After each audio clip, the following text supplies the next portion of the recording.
नमस्कार किसान साथियों, मैं हूं अनिल बंबोरिया और आप देख रहे हैं मेरा यूट्यूब चैनल खबरों का पिटारा। किसान साथियों, मैंने आपको बारिश के संबंध में जानकारी देकर पहले बहुत सचेत किया है और इसी कड़ी में एक बार फिर से एक नई जानकारी लेकर के आपके बीच में उपस्थित हुआ हूं। चूंकि 29 तारीख से मौसम जो खराब था वो सुधर चुका है और सारे बादल जो हैं वो छट चुके हैं। अब पूरी तरह से आसमान नीला हो चुका है, लेकिन वर्तमान में ठंड का प्रकोप काफी हद तक दिखाई दे रहा है और जगह जगह लोगों को दिन में भी अलाव का सहारा लेना पड़ रहा है। जैसा कि आप सभी को विदित है कि इस समय भयंकर कोहरा छाया हुआ है और सभी जगह काफी संख्या में कोहरा यहाँ पर देखने को मिल रहा है। इसी कड़ी में आपको एक बात और बता देना चाहूंगा कि वर्तमान में जो ये ठंड पड़ रही है, इससे भी भयानक ठंड 8 तारीख को और 9 जनवरी 8 जनवरी और 9 जनवरी 2025 को मध्य प्रदेश के अधिकांश क्षेत्रों में देखने को मिलेगी। उस समय खेतों पर जो फसल खड़ी है वहां पर बर्फबारी जम जाएगी और पानी अगर कहीं बाहर रखा हुआ है तो निश्चित रूप से सुबह अगर आप उठ करके देखेंगे तो वो बर्फ के रूप में तब्दील हो जाएगा। क्योंकि वर्तमान में जो तापमान है वो लगभग 9 डिग्री सेल्सियस का तापमान यहाँ पर देखने को मिल रहा है, लेकिन 8 और 9 तारीख को ये 6 डिग्री से भी नीचे यहाँ पर आ जाएगा। ऐसे में निश्चित रूप से ठंड का प्रकोप भयंकर रूप से यहाँ पर देखने को मिलेगा और इसी कड़ी में फसलों को कहीं न कहीं नुकसान का अंदेशा भी यहाँ पर बना हुआ है। किसान साथियों, जैसा कि मैं हर वीडियो के माध्यम से आपको जानकारी देकर के अलर्ट करता ही हूँ कि कोहरे की वजह से जो वर्तमान में चूंकि अभी वर्तमान में जो गेहूं और चना, सरसों, मटर आदि किस्मों की जो फसलें खेतों में खड़ी हैं, इन फसलों में अभी फूल आ रहे हैं और निश्चित रूप से जो भी कोहरा छाया हुआ है इसकी वजह से फसल को काफी नुकसान होने का अंदेशा यहाँ पर बना रहता है। ऐसे में आपको फसलों की सुरक्षा के लिए कुछ न कुछ इंतजाम करने चाहिए। निश्चित रूप से आपको यहाँ पर खेतों की मेड़ पर अलाव जला करके अपनी फसलों की सुरक्षा करनी चाहिए। इसी कड़ी में आपको बता देना चाहूंगा कि आने वाली 8 और 9 तारीख को तापमान में खासी गिरावट देखने को मिलेगी।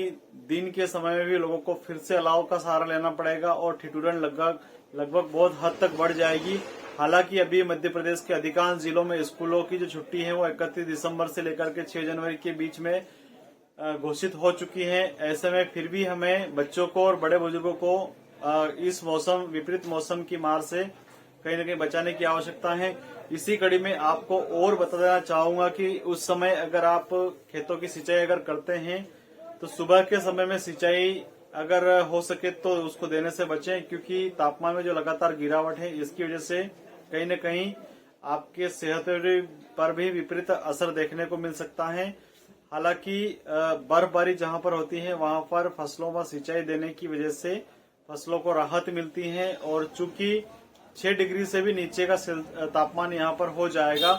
मध्य प्रदेश के कौन कौन से जिलों में ये तापमान देखा जाएगा मैं आपको बता देना चाहूंगा। सीरियल से अगर हम बात करते हैं तो मध्य प्रदेश के वो जिले हैं शिवपुरी, गुना, राजगढ़, ब्यावरा, अलीराजपुर, देपालपुर, धार, मंदसौर, नीमच, झाबुआ और इसके साथ ही सीहोर, जबलपुर, मंडला, बालाघाट, खंडवा, बैतूल, शाजापुर और शिवनी, खाचरोद, नागदा, बड़नगर, उन्हेल, धार, आलोड़ तहसील के जितने भी गांव आसपास के लगते हैं उन क्षेत्रों में इसका खासा प्रभाव यहां पर देखने को मिल सकता है। हालांकि अभी वर्तमान में बारिश की संभावना कहीं पर भी देखने को नहीं मिल रही है।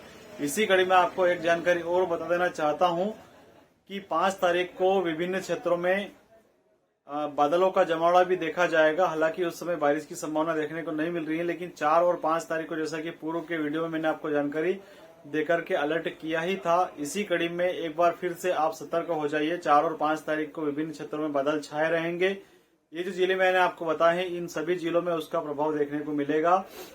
उसके बाद में जैसे ही बादल यहाँ पर छटना शुरू होंगे और 8 और 9 तारीख को तापमान में खासी गिरावट यहाँ पर देखने को मिलेगी और वर्तमान में जो भी ठंड का प्रकोप यहाँ पर दिखाई दे रहा है उससे भी विकराल रूप यहाँ पर ठंड का देखने को मिल सकता है। उम्मीद करता हूँ कि मेरे द्वारा ये बारिश के संबंध में जो जानकारी आपको दी जाती है, इसके साथ ही मंडियों में विभिन्न प्रकार की जो स्थितियां के बारे में भी मैं आपको अवगत कराता हूं, ठंड के प्रकोप के बारे में भी अवगत कराता रहता हूं। तो ये जानकारी आपको बेहद अच्छी लगी होगी। अगर जानकारी अच्छी लगी है तो अपने इष्ट मित्रों के साथ अवश्य शेयर कीजिएगा ताकि समय रहते सभी किसान सतर्क हो सकें और अपनी फसलों के बचाव के इंतजाम कर सके। इसी आशा और विश्वास के साथ आपका NL Bamboria TV news reporter Khachrod. जय हिंद, जय भारत।